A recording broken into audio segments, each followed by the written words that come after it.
Good morning, everybody. We're going to get started.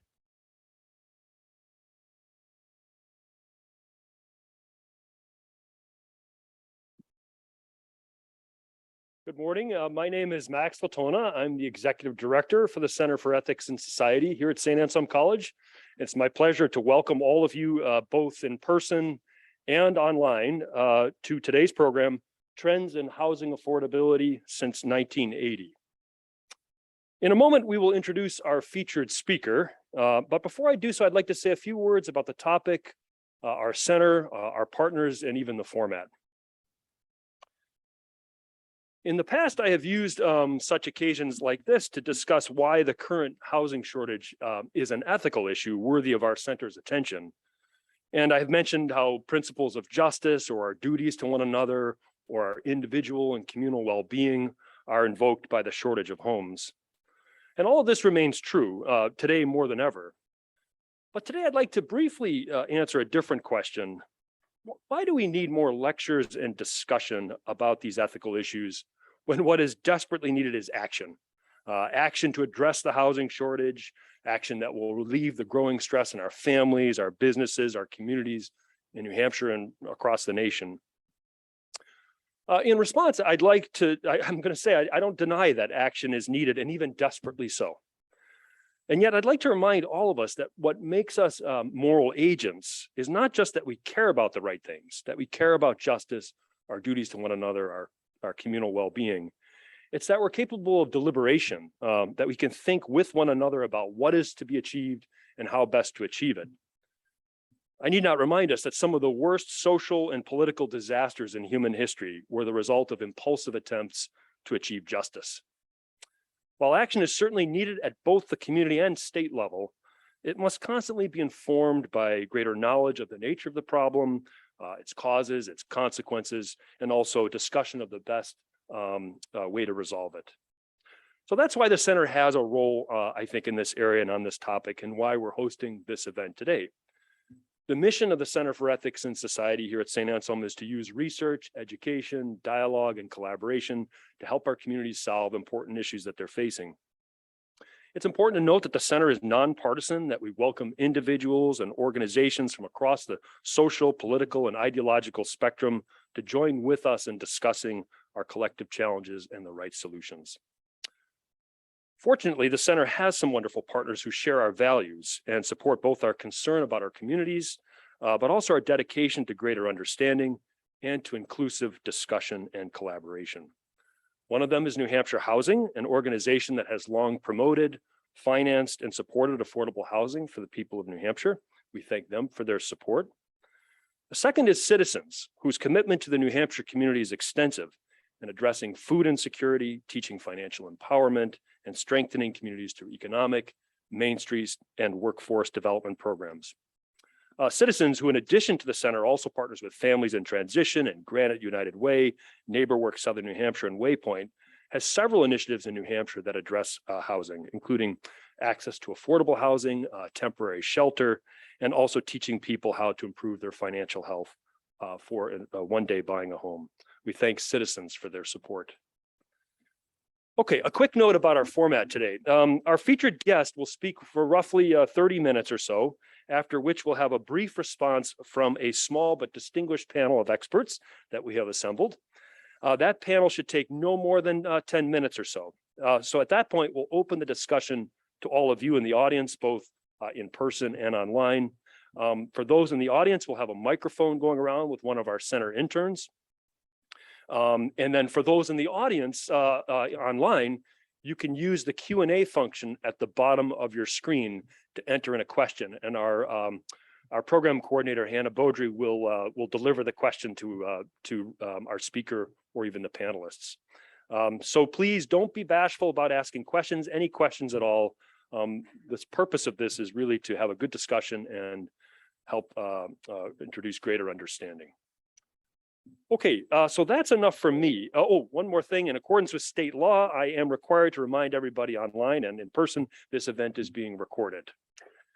So it's now my distinct pleasure to invite Joseph Corelli, President of Citizens New Hampshire, to come forward and introduce our featured speaker for today. I'd like to note that in addition, or as part of the wonderful work he has done throughout the state for many years, Joe has been a member of the Center's Board of Advisors since its inception. And he's helped guide the center in its growth, its work in our communities, including on this issue of housing. His cheerful and thoughtful leadership has been invaluable to the center and to me personally. So please join me in welcoming Joe Corelli.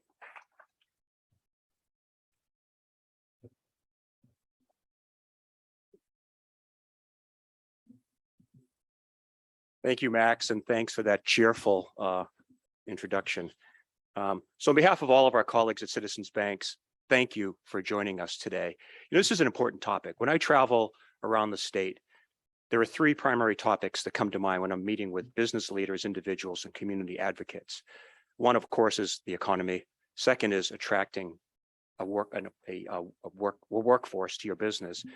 And third, and most important, is affordable housing for those workforce and for individuals around our communities. At Citizens, we take this issue to heart. And across our footprint, whether it be New England or the greater Northern New England and Midwest regions where we have branches, affordable housing is a topic that comes up in every single conversation. It's ubiquitous throughout our footprint. So we work every day with organizations, as Max had mentioned, to try to find solutions to this challenge in our communities. One is to provide affordable housing lending, but also to provide equity investments to many of these organizations. We also know that we need to leverage our strengths to work with organizations that are advancing the conversations around affordable housing every day. And that's why we're really proud of this partnership with the Center of Ethics and Society at St. Anselm's College. We take a hard look at the socio and economic drivers of affordable housing. We know that the wealth gap is real. We know that the wealth gap is increasing. We also know that disproportionately affects those communities of color. And so when we take a look back in history, we find that if we understand really what got us to where we are today, we can help to drive future improvement and create some affordable solutions. And that's why I'm so thrilled to announce this morning's speaker. It's my pleasure to introduce Raven Molloy, Deputy Associate Director of the Division of Research and Statistics at the Federal Reserve Board of Governors. Dr. Molloy has been with the Federal Reserve System since 2005. She oversees work related to residential and commercial mortgage credit conditions, real estate prices, and housing markets. Some of her fields of research include housing, urban, and labor economics. She's written on several topics, including housing supply regulation, affordability and valuation, migration, and housing vacancy. And most recently, she presented the UBS Sauder School of Business on housing supply regulation and housing affordability. She serves on various boards of academic journals and on committees of academic associations. And she is a fellow of the Weimer School of Advanced Studies in Real Estate and Land Economics of the Homer Hoyt Institute. Please join me in welcoming Dr. Raven Molloy.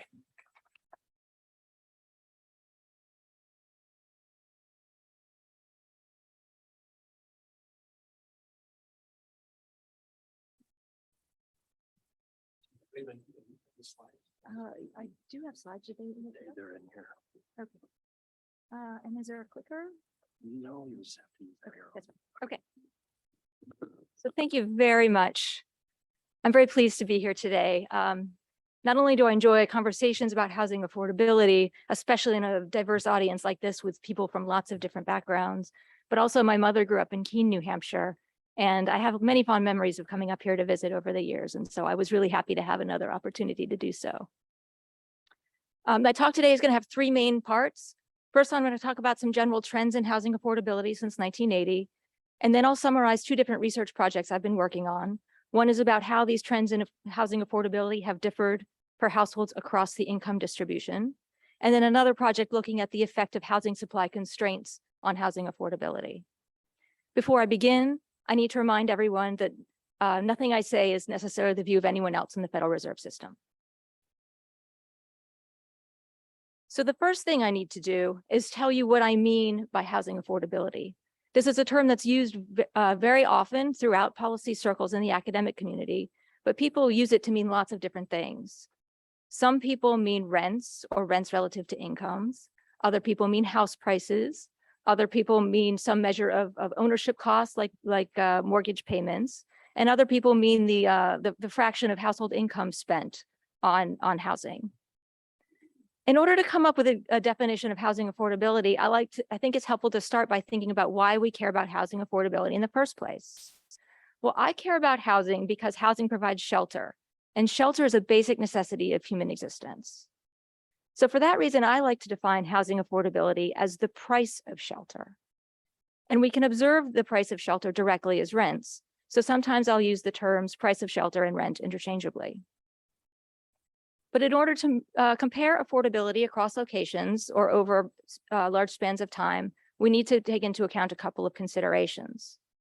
One is that we want to measure rent for a given quantity and quality of housing. If someone were to move from a single family house to a 2-bedroom apartment, we wouldn't necessarily want to say that housing affordability has improved for them. It could actually be that the rent per square foot has gone up. It's just that they moved to a smaller unit in order to account for that increase in rent. And when we look over long periods of time, we need to adjust for inflation. $1 in 1980 was worth a lot more than $1 today. So to give a little bit more of a concrete example, if $1 of spent on rent in 1980 could purchase a lot more other goods and services than $1 today. And so for a lot of what I do, I compare rent to the prices of other goods and services in the economy. Now I focus on rent as the price of shelter, but roughly 2/3 of housing units in the United States are owner occupied, and we can't observe rent directly for those units. So how do we measure the price of shelter for them? It's important to realize that owner occupants do still pay for shelter, even though they may not pay rent directly. They pay for these costs of shelter indirectly through the cost of owning a home. These are things like property taxes, maintenance, mortgage interest costs, insurance, and so on.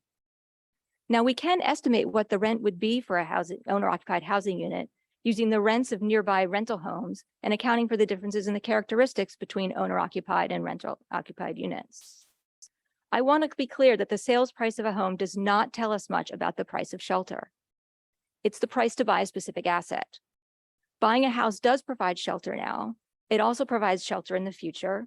It commits the buyer to paying ownership costs, and the owner gives the owner the potential to have a capital gain or capital loss in the future. So all of these different aspects are rolled up into the price of purchasing a home, which makes it really difficult to tease out the price of shelter in a given period from the evolution of house prices. Okay, so with that behind us, let's look at some trends in housing affordability. Here I'm showing an estimate of the price of shelter from the Bureau of Labor Statistics that includes the price of shelter for both owner occupants and for renters. And I'm comparing it to the price of goods and services of all other types of goods and services in the economy. And we can see that housing has indeed become much less affordable since 1980. The average price of shelter was roughly $600 per month in 1980, and it's risen to roughly $900 per month in the past couple of years. So that's a 50% increase in the price of shelter, which is substantial. You might be surprised to see that this measure of the price of shelter has declined in the past few years because we've heard a lot about rising rents in the past few years. But it turns out that the prices of many other goods and services have been rising at even faster rate. Think things like food and gasoline. And so that's why this measure of the price of shelter has actually come down recently. Now, I know many of you live in New Hampshire or think about local issues, so I wanted to show you what trends look like for this area. The Bureau of Labor Statistics doesn't have an estimate for New Hampshire. So here the red line shows an estimate for the New England region, and the green line shows an estimate for the Northeast region. We can see that the price of shelter is a little bit higher here than it is in the rest of the country, which probably comes as no surprise to anyone here. And the trends look broadly similar. So here as well, there have been large increases in the relative price of shelter over the past 40 years. So comparing to the prices of other goods and services is one way to adjust for inflation. But another way we can think about the value of nominal rents is to compare them to the incomes that people earn. So here I'm showing rent relative to median income. And we can see that the increases look much more modest. So the increase in the price of shelter relative to median income it's risen by a few percentage points over the past 40 years, but the increase is a lot less dramatic. So that tells us that although rents have been increasing a lot, median incomes have been increasing a lot too, and that's helped to offset the large increases in rents. The rent relative to income is actually a little bit lower in New England than it is in the rest of the country on average, because it turns out that median incomes around here are actually a little bit higher. Now, I've been focusing on an estimate of the average price of shelter faced by owners and renters, but we also might want to know about the affordability of the entire distribution of the housing stock. So here I've calculated a measure of affordability that looks at the fraction of homes where rent is less than 30% of median renter income. And I chose 30% because that's a typical cutoff above which we tend to think that households are probably paying too much for housing. And so we can see that in 1980, roughly 80% of the housing stock was affordable to the median renter. And that was similar for both the US and for New Hampshire. And those estimates have fallen to more like 60% of the housing stock in the past 10 years or so. So by this measure, housing has become noticeably less affordable than it was 40 years ago. Now, I like to focus on the price of shelter as a measure of housing affordability, but many of us do also care about the affordability of homeownership. And so I also have a couple of graphs to address that topic. So here I'm showing house prices relative to the prices of other goods and services. And we can see that house prices have risen very steeply over the past 40 years. In fact, this increase is much larger than the increase in the price of shelter. Relative house prices have risen by, they've really almost doubled over this time period. And house prices in New Hampshire are a little bit higher than house prices in the rest of the country. Of course, most people don't purchase a home outright. They use a mortgage to finance the purchase. And so here is a graph showing what the mortgage payments would look like for purchasing the average house using a 20% down payment and the prevailing mortgage rate. In this case, we see that mortgage payments have actually been pretty stable over the past 40 years.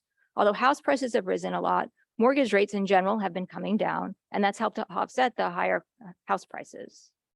Of course, mortgage rates have risen a lot over the past year, and so that's led to a really steep increase in the mortgage payment needed to buy the average house. Of course, mortgage payments are just one aspect of being able to afford a home. In order to get a mortgage, you need to have a down payment. And so this graph shows a 20% down payment relative to median income. Back in 1980, a 20% down payment was only about 50% of the median income. And that amount has risen to 90 to 100% of median income in the past couple of years. So households need to save for a lot longer in order to be able to afford a down payment. Of course, there are a lot of mortgage products these days that allow for a smaller down payment, but those products often do come with higher mortgage interest costs. So just to summarize this portion of the presentation, it's clear that shelter has become much more expensive since 1980. Many households have been able to afford these rent increases because incomes have risen as well.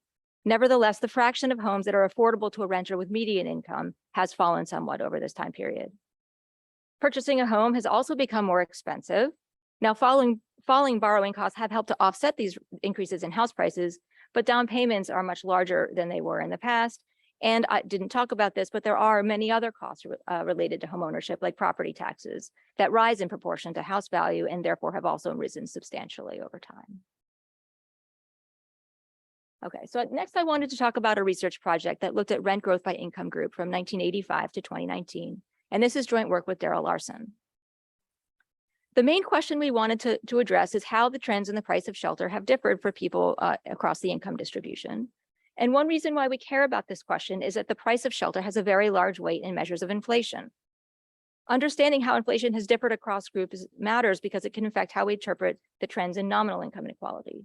We know that if we look at nominal incomes, there's been a huge widening in disparities across the past 40, 50 years. But if inflation had been higher, for example, for lower income groups, then that would mean that trends in real income inequality would have been even wider than trends in nominal income inequality. On the other hand, if inflation had been higher for higher income groups, that might have helped to offset some of the differences we see in nominal income inequality. So for this project, we calculated changes in rent for individual housing units, and then we grouped the units by the income of the residents in the first period. Specifically, we're using data from the American Housing Survey, which allows us to calculate 2-year changes in rents from 1985 to 2019. And so we take these 2-year changes in rents and we group them according to the income of the household living in that unit in the first of those 2 years. Our main results are going to focus on the rent of rental units, but the results are similar if we include the estimated price of shelter for owner-occupied units. So here's the main result, which shows median rent growth by income group, where we've grouped the households into 5 quintiles of the income distribution. Perhaps surprisingly, rent growth has been pretty similar across the income distribution. There is some volatility from year to year, but if we look at cumulative rent growth for each group, it's been fairly similar.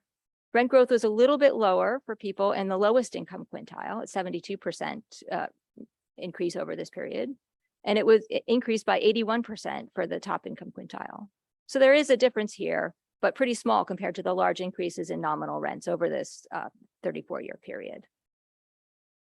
Now, in order to understand the implications for inflation, we also want to know how housing expenditure shares differ across the income distribution, because the housing expenditure shares are used as weights when we calculate an aggregate inflation measure.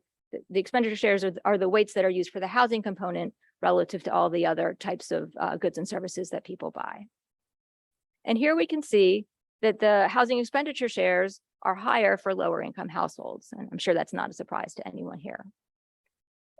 In addition, housing expenditure shares have been rising for all income groups over this time period. So if we put this graph together with the previous graph, we can get an estimate of how inflation has differed across the income distribution, allowing these 2 aspects of housing to be different across groups. And here are the results. You can see that they're actually quite similar. And if we look at the cumulative price growth, again, we see very similar increases across the income distribution. If anything, inflation has been a little bit higher for the lower income groups, and that's because of their larger weight in housing and the overall inflation measure, because in general, rents have been rising faster than the prices of many other goods and services. Now, this research project focused on data from 1985 to 2019, because that was the most recent data we could get from the American Housing Survey. But I was guessing that many of you'd be interested in what's been happening more recently. So I put together a graph looking at monthly rent growth for large multifamily properties, where we know the neighborhood where the property is located, so we can group the properties by the median income of the neighborhood. We didn't actually know the incomes of the people living in these properties, so we couldn't get more granular than that. So the graph shows that in the first year of the pandemic, rents in low income in high income neighborhoods were much lower than rent growth in lower income neighborhoods. In fact, rents in high income neighborhoods actually fell in the first year of the pandemic. And that's because many of these high income neighborhoods are in large dense urban areas. And we know there was a big exodus from those kind of areas in the first year of the pandemic. That trend reversed in the second year of the pandemic. And then over the past year or so, rent growth has been pretty similar across neighborhoods. So if we accumulate over the entire 2.5-year period, rent growth has been pretty similar for neighborhoods in the 2nd through 5th quintiles. In the bottom quintile, it's actually been a little bit lower at only 13%. That's good news for lower income people who tend to live in these lower income neighborhoods, because it suggests that this component of inflation has been a little bit lower for them than it has been for people living in higher income neighborhoods. Now I wanted to talk about another research project, which looked at the effects of housing supply constraints on housing affordability. And this is joint work with Charlie Nathanson and Andrew Pachorik. The starting point for this research is that a lot of prior literature had found large effects of housing supply constraints on house prices, and this is especially true for regulatory constraints. What we wanted to know was the implication for housing affordability, and as I said before, housing affordability isn't necessarily the same thing as house prices. And in this project as well, we defined affordability as the price of shelter, which we measure with rents. Well, why would the effects of supply constraints differ for house prices and for rents? Well, house prices are the expected price of shelter in all future periods minus the expected ownership costs, whereas rents are just the price of shelter in a given time period. So if supply constraints affect future rents, then that's going to drive a wedge between prices and rents. And specifically, we might imagine that supply constraints might be expected to bind more in the future, perhaps because of population growth. And that's going to cause rents to rise more in the future than they do today, which means that the effects on house prices should be larger than the effects on rents. So the empirical part of the paper, we estimate the effects of supply constraints on rents paid by tenants. We look at two different types of supply constraints. We look at regulatory constraints and geographic constraints. I'm guessing that many of you may be fairly interested in our measure of regulatory constraints. So this is the measure taken from by a survey that was conducted by some researchers at Wharton. And they looked at a wide variety of types of constraints, including the time it takes from permit application to permit approval, whether or not there are specific limits on the number of building permits that can be allowed at a given time. And then a lot of various ways in which the regulatory process takes place, such as the number of permit approvals that are needed and the types of people who are active in the permitting process. We use data on rents and supply constraints for 133 metropolitan areas, and we're looking over the period 1980 to an average of 2012 to 2016. Our headline result is that a 1 standard deviation tighter constraint is associated with 4 percentage point higher rent growth, and that's cumulative rent growth over this entire 34-year period. So that struck us as fairly small for a number of reasons. One is that it's only half as large as the estimated effects of these supply constraints on house prices. Another is that it's much smaller than the average increase in rent in the sample, which is about 10 times larger than the estimated effect of these constraints. So just to give a specific example, I pulled the data from the Bureau of Labor Statistics again to look at the growth in the price of shelter in the Boston metropolitan area, which is close to here. And the Boston metropolitan area tends to have very tight regulatory constraints, as I'm sure many of you are well aware, and it is slightly tighter than average geographic constraints. Price growth in the Boston area increased by 46% over this period, and that's quite high, but only somewhat higher than growth in the national average, which was 38%. And if we look at St. Louis, which is an area where regulatory and geographic constraints are fairly weak, still the relative price of shelter increased by 27% over this period.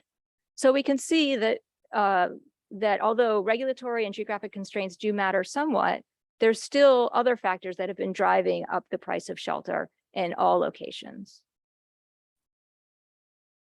Now, as I've said before, rent is only observed directly for rental units. In this project, we didn't try to impute rent to owner-occupied homes. Instead, we estimated the effects of supply constraints on a variety of other outcomes that are related to housing affordability. These outcomes include structure size, housing unit quality, household size, lot size, location within a metropolitan area, and location across metropolitan areas. So we wanted to look at these because you could imagine that with an increase in the price of shelter, people might change their decisions in order to try to offset these costs. For example, they might move to a smaller house or a house with a smaller lot. They might move to a lower quality house. They might they might have more people live in their house in order to help offset those costs. They might move to a lower an area within the metropolitan area where rents tend to be lower, or they might choose to go live in a different metropolitan area where rents tend to be lower. So it turns out that the estimated effects on all of these different ways that households could adjust turn out to be quite small. We do find that geographic constraints tend to lead to small reductions in land consumption. They also lead to more housing demand in neighborhoods that are closer to the central business district with worse schools and more crime. So these results are roughly consistent with people offsetting higher rent by consuming less land and moving to relatively cheaper neighborhoods. We also found that regulatory constraints lead to a small amount of sorting by income across metros.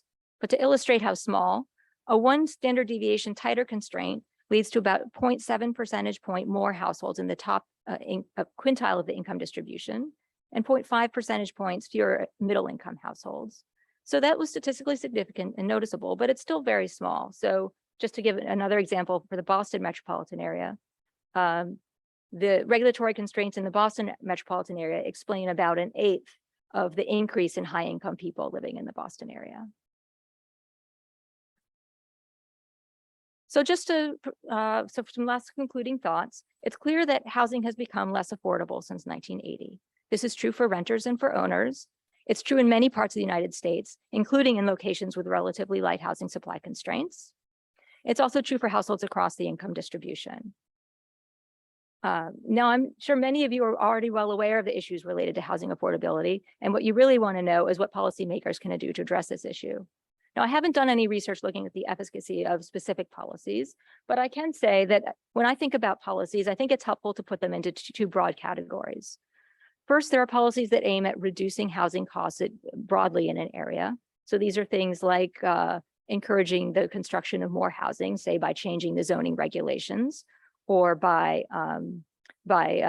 providing tax credits to build more affordable housing. And then there are policies aimed at helping specific groups of people pay for housing. So these are things like subsidies for rent, or tax credits for purchasing a home. When we think about the effects of these policies, it's important to keep in mind not just the intended effects, but all the potential other effects they may have given the situation that they're being applied. For example, if we give people money to help offset their rent, we need to think about the fact that might increase housing demand in an area. And if the housing supply in that area is inelastic, that may end up just driving up rents even more. So we need to kind of take the broad landscape into account when kind of thinking about how effective any of these policies might be. So with that, I'll conclude, and thank you for your attention, and I'm looking forward to the rest of today's discussion.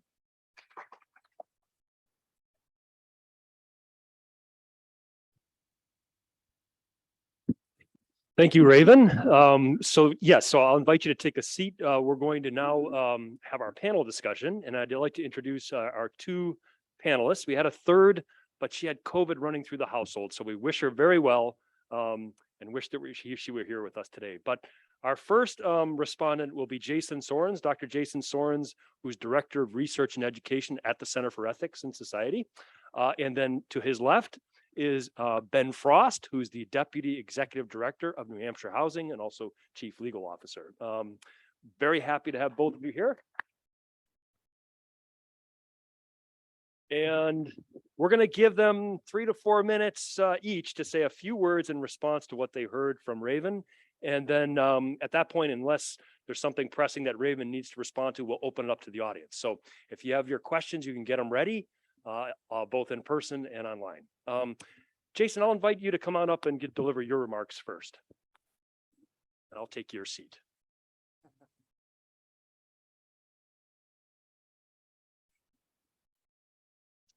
All right, so I really enjoyed your presentation, Raven, and I've got a few comments, but also a couple of questions for you, if you don't mind.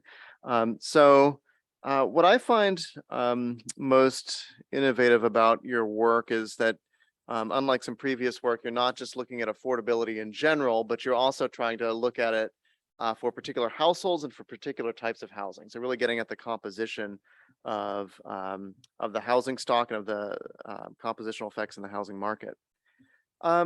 So one of the things I want to think about is the issue of land use regulation, right? The regulatory constraints aspect of this. And one way we could think about regulatory constraints is that they're effectively like a per unit tax, right? So if a developer is trying to get a unit of housing built, there may be some extra permits to get, perhaps variances, or maybe some hearings to go through, maybe even some studies that have to be funded before this project can go through.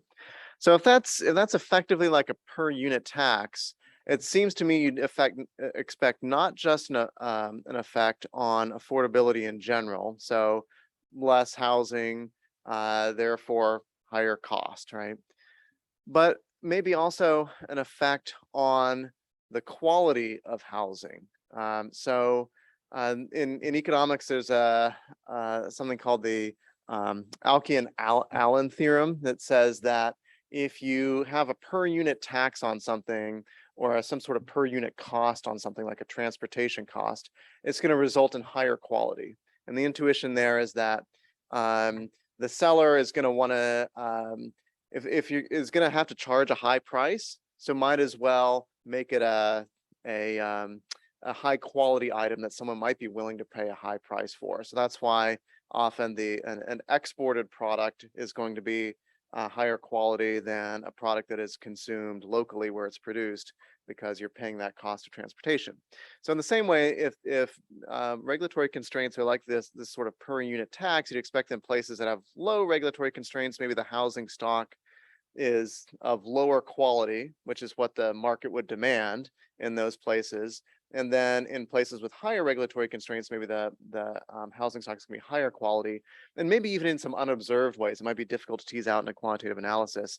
And so might some of the effects on affordability actually be greater than we can easily observe, because it looks like people are building large homes, and maybe so that your cost per square foot isn't huge, but maybe there are a lot of people who don't actually want a large home, but they're being kind of forced to buy large homes because that's the only thing that that developers are willing to build.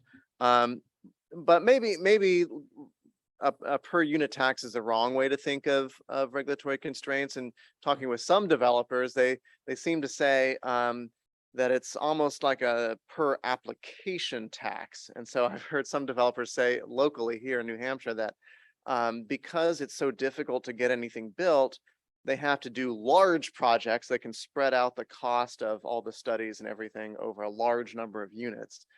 So maybe that mitigates some of this effect somehow, although it also has this sort of perverse consequence, I think, from the perspective of planning boards that don't like large projects, is that the more they regulate, the more projects get bigger and bigger because they have to be to make the economics pencil. So my question is, how do you think about those issues? How do you think about the kind of economic effects and sort of compositional effects of land use regulation there? And then my second question is on how supply constraints and affordability differences. Now, those are maybe different things, right? So affordability differences across metro areas may be partly accountable to supply constraints and partly not. But if we look at that, how does that affect the composition of the workforce and migration? Because people have to choose where to live. And we do see this effect. It seems like people moving away from high cost areas to low cost areas. And so we have this sort of perverse phenomenon where people are moving away from the San Francisco Bay Area, where it seems like one of the most productive metro areas in the world, and people are moving away from there because it's costly. So I wonder if you could say something about how your work and the work of other economists has shown us what kind of effects do we see on workforce, not just the aggregate size of the workforce, but what types of workers do you get in high cost versus low cost areas? Hey, great. Thank you, Jason. There's a lot to absorb, but Raven, you'll be ready to say a few words on that maybe? Okay, but I'm going to give Ben Frost an opportunity to speak now. Hopefully it's not too long of a list of items.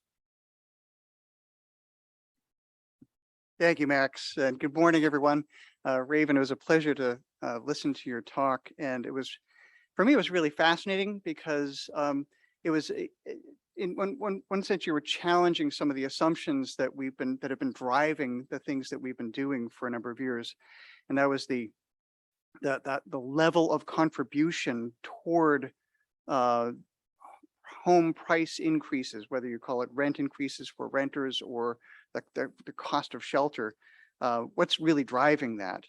And so that was a bit of a challenge, and I had to really think about it. I think also the history of this was, I think, particularly helpful for me, because I think back, everyone's talking about interest rates right now, and interest rates are now to purchase a home around 7%, maybe over 7%, and that's incredibly high.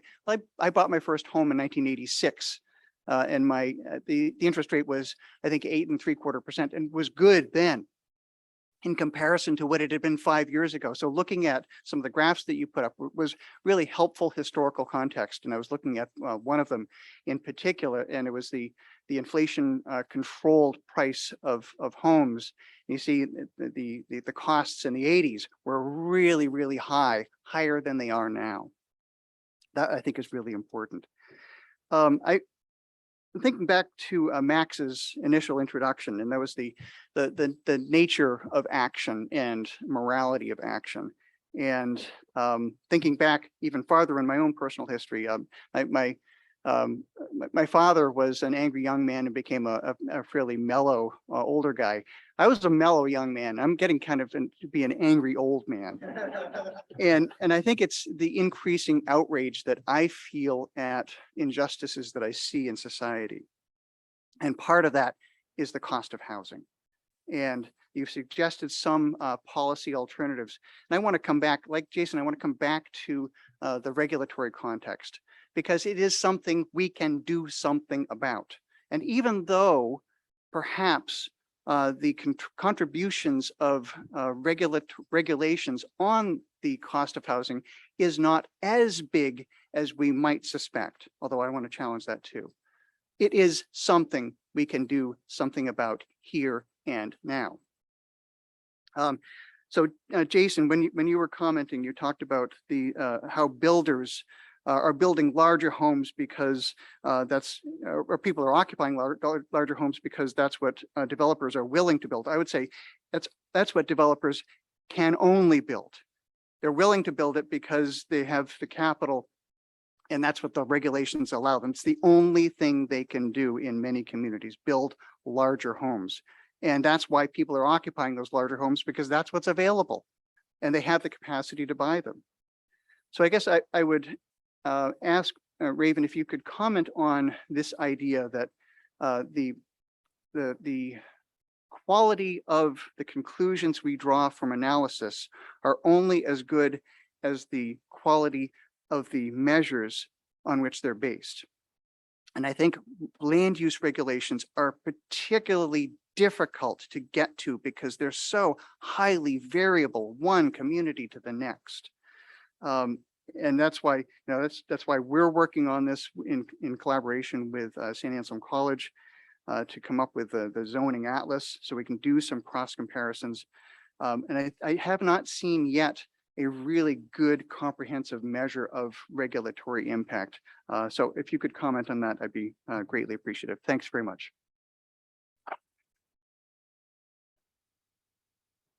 Thank you, Ben. That was awesome. So I'm going to give Raven a chance to say a few words in response. I know it's not really fair, Raven, because you just delivered a wonderful lecture and now you got to respond to these pests. But please say a few words.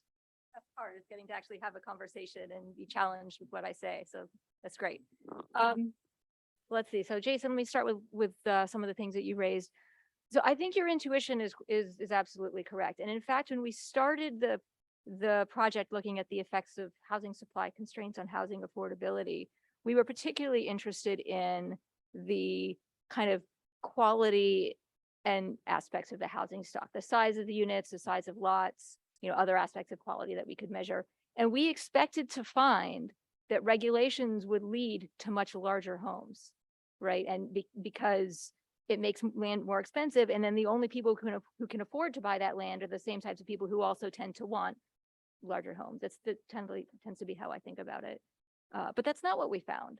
And we spent a long time trying to figure out why it was that we didn't really find that. And I think, and in the end, what it comes down to is realizing that a lot of the effects of regulation end up being showing up much more in the price of purchasing a home and not in the price of shelter. And it's really the price of shelter that drives people's decisions on how much housing they consume, right? In terms of the size and the location and those kinds of things. And so when we wrote down a theoretical model to try to figure out how all these pieces fit together, that's actually, in fact, what it showed us is that a lot of the effects of regulation and other supply constraints show up in the price of home, but then people responding to the price of shelter make different decisions. And those decisions are, they're not as impacted because the effects on the price of shelter aren't as big as the effects on the price of house prices.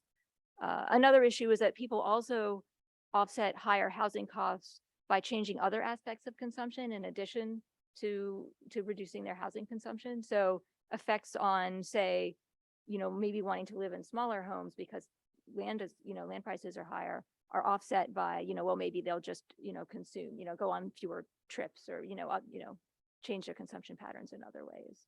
So it's a result that we looked at really hard because it kind of was not what we expected going into the project. And, so we did the best we could to measure, housing quality. We looked at housing unit size. We developed a measure of housing quality from the American Housing Survey that kind of looked at various aspects of interior quality, like whether or not the unit had a dishwasher, washer, dryer in the unit, whether it had a porch or a garage, or, any other aspect of quality really that we could get at. That said, of course, measurement is always a problem, and measurement of regulation, kind of, and as Ben, you raised too, is always a problem. This survey done by researchers at Wharton is really, I think, the best out there, in the academic community that can be used to compare a large array of metropolitan areas. They did the survey in 2006, and then they did another one a couple of years ago, and they actually did one back in the late 1980s as well.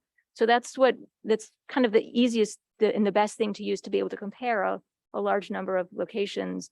Of course, it's going to be imperfect, and of course, there are lots of different regulations that aren't going to be captured well by the index, and it has a lot of noise. The best that we could say to that, other than saying, well, it's the best we could do, is that, within the same analysis, we looked at effects on house prices and effects on the price of shelter.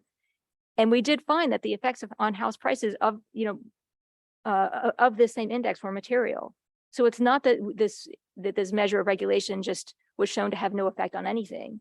It had pretty large and significant effects on house prices, but even that same measure had much smaller effects on the price of shelter. And so that gave us some confidence that although our measure was definitely imperfect, it was still telling us something real about the differential effects on the price of shelter versus the purchase price of a house.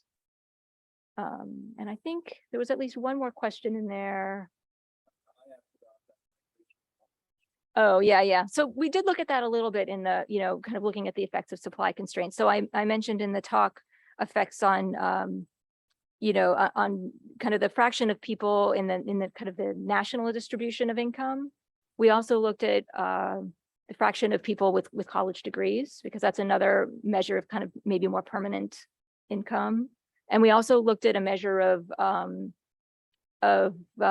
occupations, right? So kind of looking at kind of high income versus low income occupations.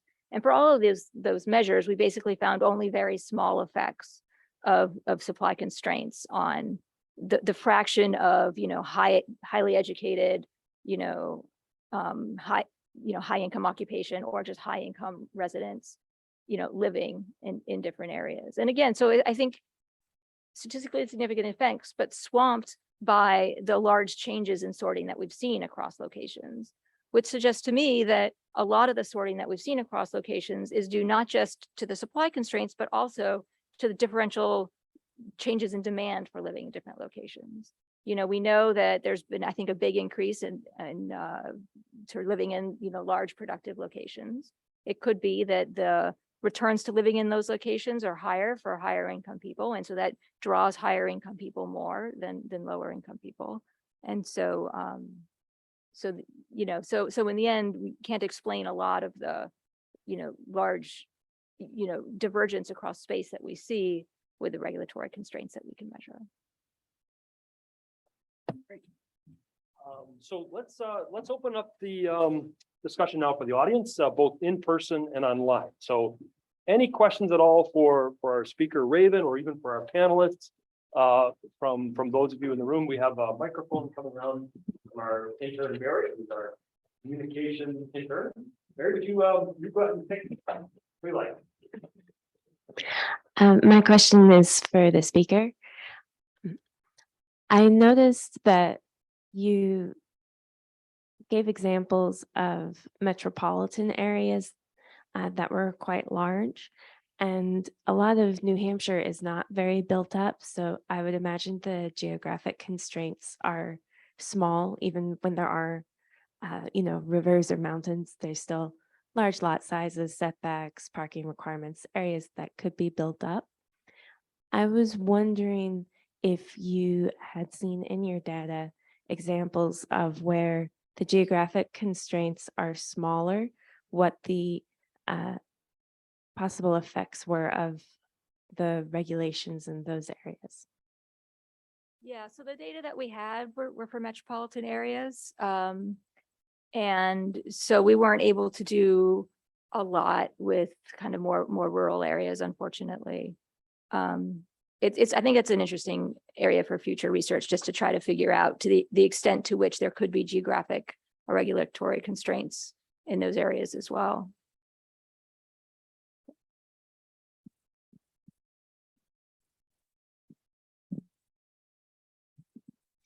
Hi, my question's for Dr. Molloy.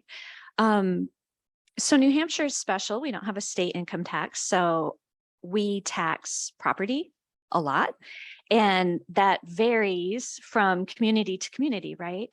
And that impacts the quality of education in communities. And so I was wondering how that choice of putting so much weight on property taxes might impact housing availability, prices in our state. Thank you. Yeah, that's a good question. I think, right, so the property taxes are going to be one element that affects house prices, right? So house prices, all else equal, should be higher here because people are having to pay higher property taxes. And, I don't know anything about the potential effects on kind of school quality. You could imagine that, locations with higher property taxes have a larger budget, although I thought that there was some kind of an equalization of school financing in New Hampshire that might have something I know nothing about. I have a colleague at the Fed who's done some research on that topic, but so there are ways that that can be redistributed, but it does certainly it's going to affect the affordability of being able to purchase a home, because it's going to basically raise the wedge between rents and house prices, and mean that it's going to kind of take longer for people to be able to save in order to be able to afford a down payment and be able to purchase a house.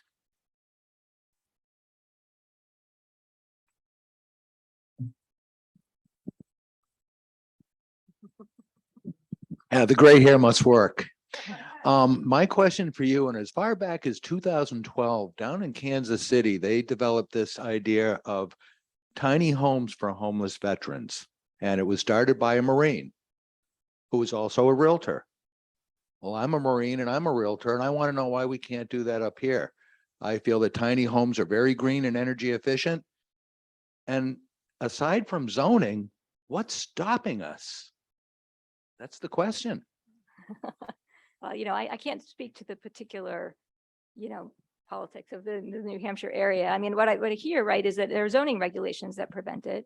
There are a number of locations throughout the United States that have actually changed their zoning regulations in the past couple of years to try to allow for more small housing units. So think in California, they now allow accessory dwelling units. So people can build a second unit, in their backyard. A similar thing has happened in Canada as well, I've heard. And those kinds of changes in regulation can add to the housing stock, which can help to alleviate some of the pressures on rents. I would say, though, that, in many high demand locations, I do wonder whether that can ever provide enough housing to make a dent in the kind of the vast kind of in the large gap between supply and demand in many areas, basically. So not that we shouldn't do it, but that I don't know that I wouldn't point to that as necessarily being the only solution, because I do think if we think about something like an accessory dwelling unit, which is going to basically at most, kind of double the number of single family homes, in some locations, you may need actually more than that. So I think it's helpful to think about that, maybe not just that, but other solutions as well that are going to allow for denser construction, especially in areas that are in very high demand.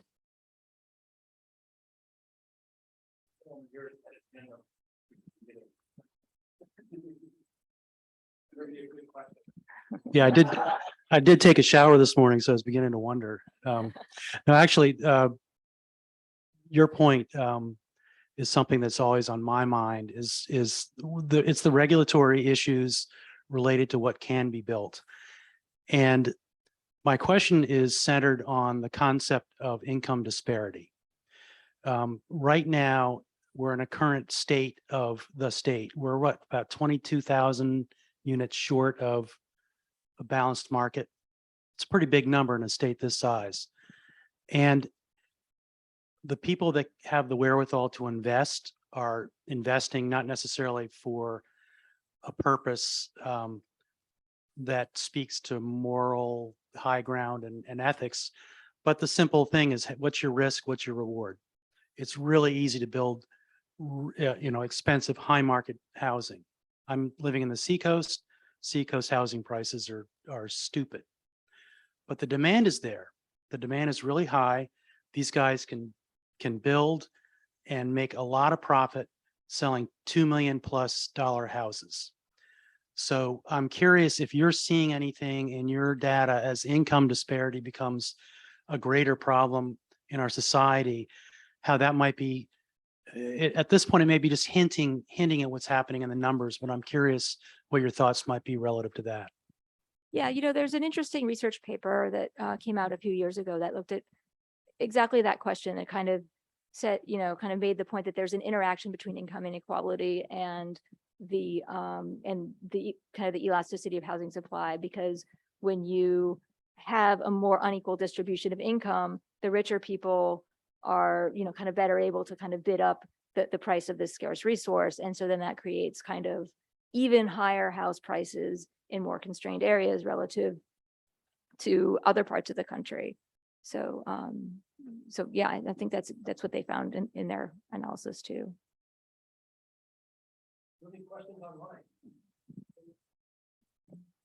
So this is a question from our Zoom audience. Is there any ongoing research into how rental property ownership has changed since 1980? For example, corporate ownership versus owner occupied? Yeah, I don't know if I can point to a specific study. I mean, we do know that the multifamily, the multifamily segment went through a dramatic change in the 1990s and became much more heavily owned by, large investors, and a lot of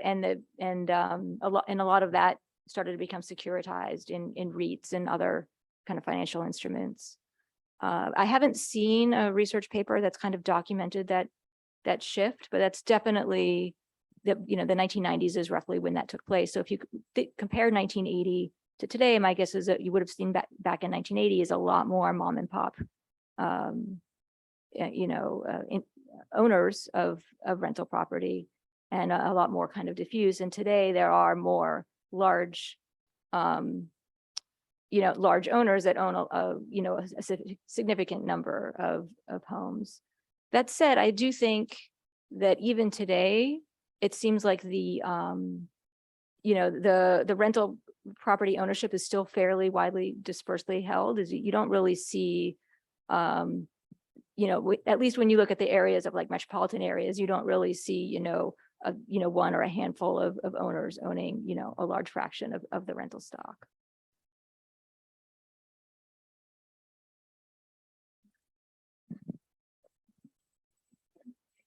Thank you.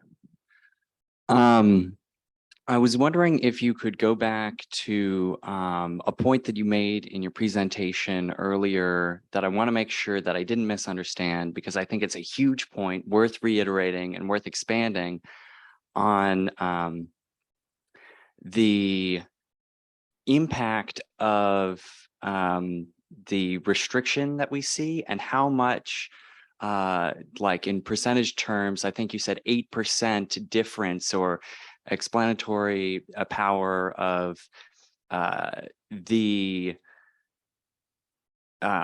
impact on pricing of zoning restrictions. Because if we are like, if I am in my activism, in my advocating for reducing zoning restrictions, I'm actually only having a price impact of single-digit percentage points. I think that's incredible, and I want to know. I'd like you to expand on that if I've misunderstood, and I'd want to know your confidence in that number and what evidence it would take for you to be more confident in that estimate? Yeah, that's a great question. So, we can only be as confident as the data that we have, let us be. And one thing I mentioned earlier is that the survey of regulatory constraints that we were using is not perfect, right? I mean, it was a survey that was done, that I think the response rate was less than 50%, and it covered a wide variety of regulatory issues, but not all of them. And it didn't measure all of them perfectly. For example, the measure of minimum lot size that they used in that survey was whether or not the area had a minimum lot size requirement of an acre or more. Well, that's helpful, but there are many locations that have smaller minimum lot sizes, or, so there are a lot of ways that the survey, is imperfect, and that could lead to, basically biasing down our estimated effects. That said, I do, as I said, take a lot of confidence in the fact that we did find much larger effects on house prices with the same data. So it's clear that the effects on house prices are just larger than the effects on rents. And the other thing that I'd point to actually is, if you just think back to the very simple example that I gave of just comparing Boston and St. Louis to the national average, right? There's no measures of regulatory constraints there. I mean, that's just looking at two different metropolitan areas. Even in St. Louis, if the price of shelter is rising by almost 30% over this period, there's got to be other stuff going on, right? Because we know that the regulatory constraints and geographic constraints just are not nearly as binding there as they are in places like Boston. So to see growth rates that are definitely different, but not, astronomically different, I think that says something important.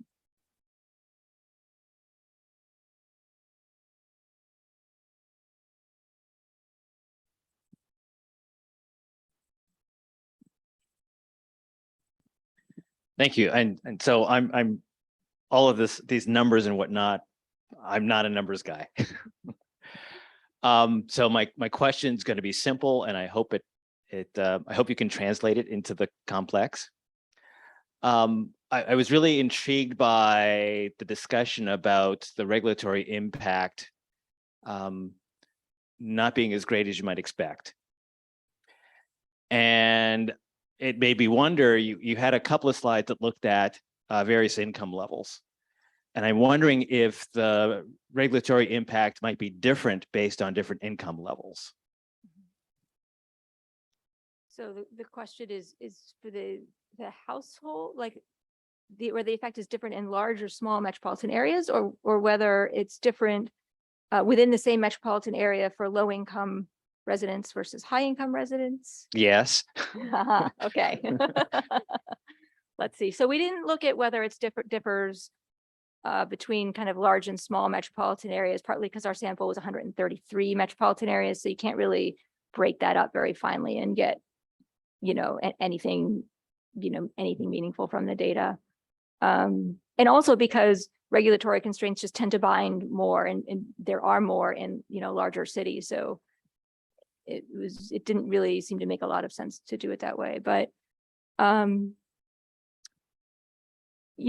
terms of, in terms of the rents as well, we were looking at the average rent in the metropolitan area. It would be an interesting project, I think, to look kind of if they affected, rents for lower income people differently for higher income people. But I will say, if you think back to the other research project I worked on and talked about, which was kind of just the general trends in housing affordability and the general increases in rents across the income distribution, I think it's clear there that rents have been rising a lot for people, across the income distribution, and in neighborhoods too, to all different types of neighborhoods with different income levels. So that, again, that's going to suggest that the regulatory constraints may have some effect on the margin, but they're not going to explain why the price of shelter has really just been going up, really everywhere by a large amount. Other questions? So this is more a statement than a question. I live on the seacoast, and the seacoast is an area that has already been talked about. It's very, very expensive. I work with the homeless, but I also do a lot of work on in the workforce area. we have a situation, and this gets to the ethical issue here, where you really have unbalanced communities and unbalanced, which creates an unbalanced workforce and so forth.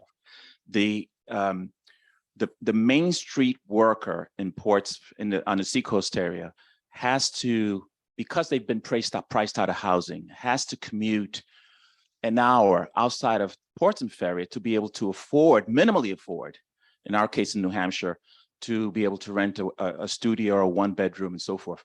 And what happens there is that then you really kind of create a regressive tax, because you are forcing that individual who's maybe making $15 an hour, $17, $20 an hour, to have to commute an hour back into the metropolitan area, even a small one as Portsmouth is, to work, and then have to drive back, sometimes pay tolls, gas, wear and tear on their car.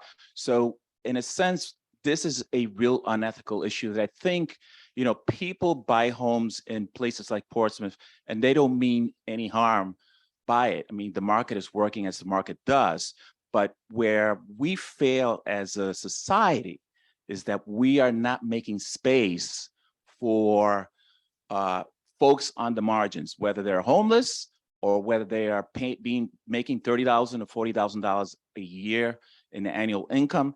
That is a major issue that has to be addressed in the state. And if it doesn't get addressed, the economy will be harmed, people will move out of state, and we will spiral down. So I think that we have to get at this regulatory stuff. I know it takes education, but one of the things that I am not seeing, because I've had conversations with developers, with nonprofits, with businesses, is that there's timidity around this. As much as we talk about it, we are not coming together collaboratively in partnership to really tackle this issue. And it will continue to haunt us. I mean, we've been talking about this for how long now, right? For many years. It will continue to haunt us until we come together and figure this out. So let me just pick up on kind of the first point that you were making about kind of the long commuting distances, and say that I think that you're suggesting a very interesting new way to measure housing affordability, which would be to include commuting costs in a measure of housing affordability. Maybe the costs, or maybe trying to estimate the time and include some time, estimate of time spent, as well as, dollars spent on gasoline. That would be hard to do, actually, but I think a very interesting area for future research. So thank you.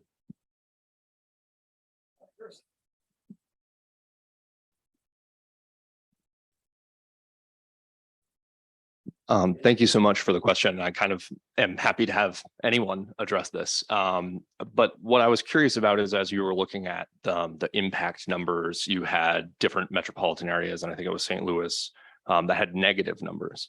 And so I was wondering if in your impact calculations, when you're talking about specifically regulatory, is there any offset for that if there is subsidy? That was kind of one of the things we were talking about at the end, as subsidy can offset some of these per unit taxes and things like that for a developer. As you were looking at these metropolitan areas, did you take into account what subsidies were available? For instance, again, we've mentioned in the state of New Hampshire, not a whole lot. So is that going to have an adverse impact for us versus other states, depending on what is available at the state level, depending on where this is happening? Yeah, so I blew through that slide pretty quickly. So those estimates were the estimates of the regulatory index and the geographic constraint index. And those indexes are just normalized to have an average of 0 and a standard deviation of 1.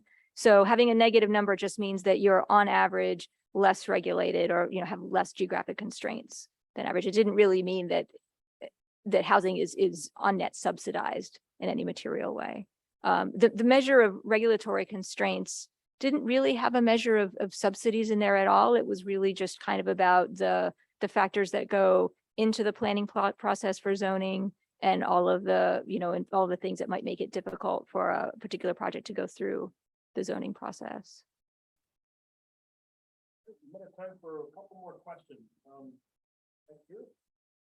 And we have online as well. Okay. First in person, then online.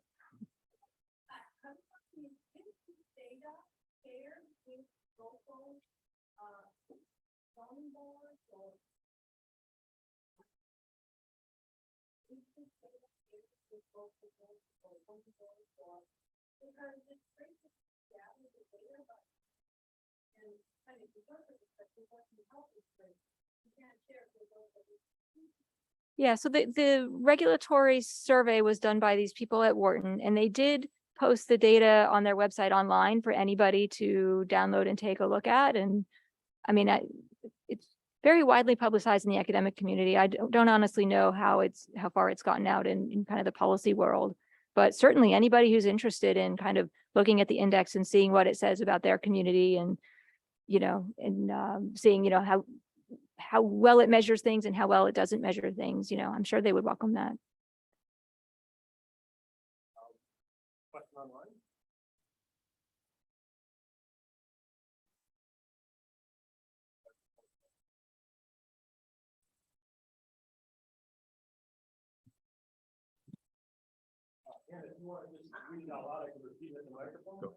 I think it's working now. Thank you.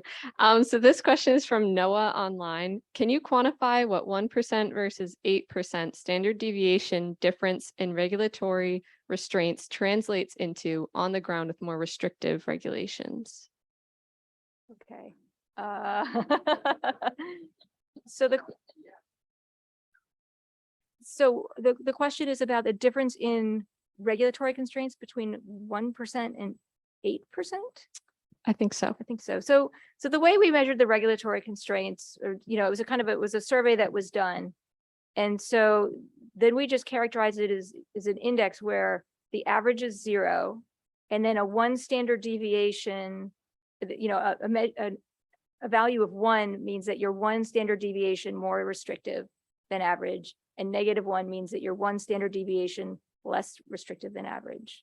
And what we found was that a 1 standard deviation tighter degree of constraint turns out either regulatory constraint or geographic constraint, turned into roughly a 4 percentage point higher rent growth over this period. So 1 standard deviation leads to 4 percentage points higher rent growth. If you're an area that has both tight regulatory constraints and tight geographic constraints, and they're both at 1 standard deviation above average, that would mean that your rent growth would be 8 percentage points, higher than average.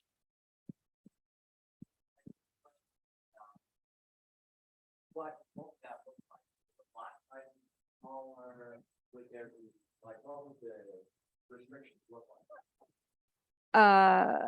would you mean in terms of which restraints? It's a little bit, the index is just kind of an average of a bunch of these things. I think, one of the important factors in the index is the time it takes from a permit from application to approval. And I would have to go back and look at the exact numbers, but I know that over time, in 1980, from there, like 1989, I think was when they did their first survey, basically across the country, permit approval times were like at most 3 months. Mostly they were 1 or 2. And then I think the 90th percentile was like 2 to 3 months. And the second survey they did in 2006, approval times were, I think, median was maybe 6 months. And then I think the 90th percentile was even higher than that. So approval times have, lengthened the construction process a lot. And that's certainly one thing that I think has led to these, differences in rent growth across groups. So that's one thing I can point to specifically.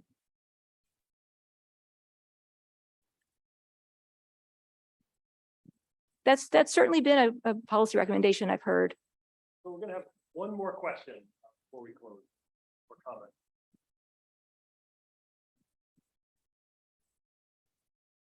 Hi, my name's Jane Hake, and I'm with the Manchester Housing Alliance. We're sort of activists.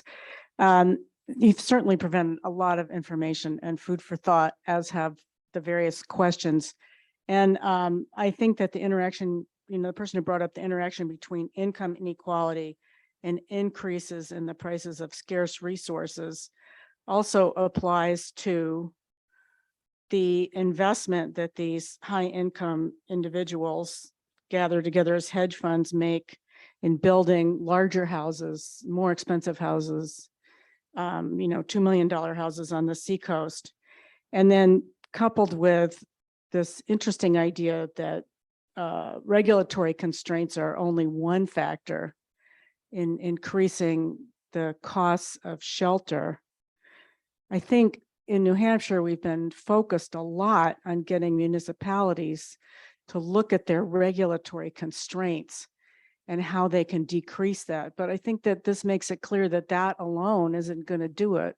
It's not going to incentivize wealthy individuals to invest in affordable housing or workforce housing, and that municipalities, counties, the state, we're going to have to do more to incentivize investment in, it's going to take a bigger step than simply even eliminating regulations. So I'd be interested in anybody's thoughts on what that might be. Thank you. I don't have any specific policy solutions that I can share. I did want to just pick up on one thing you said, though, about kind of the large investors. And I did a project a couple of years ago looking at kind of the large institutional investors who started buying a lot of single family homes after the last housing cycle. And just trying to kind of understand what their business model looked like and what kind of homes they were buying. And one thing that may surprise some people is that, they're buying to rent out homes, and they're not buying at the top of the market. The types of homes that they were buying were kind of more in the, I would say, kind of middle income distribution, kind of,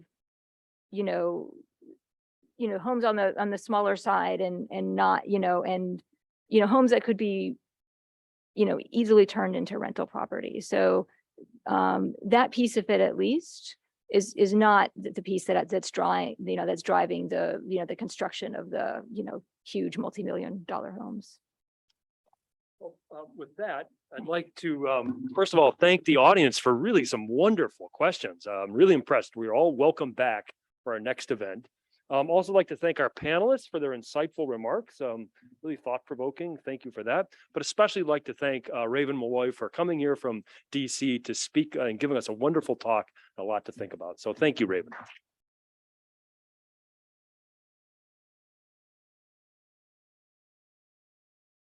So with that, we'll close, and thank you all for attending.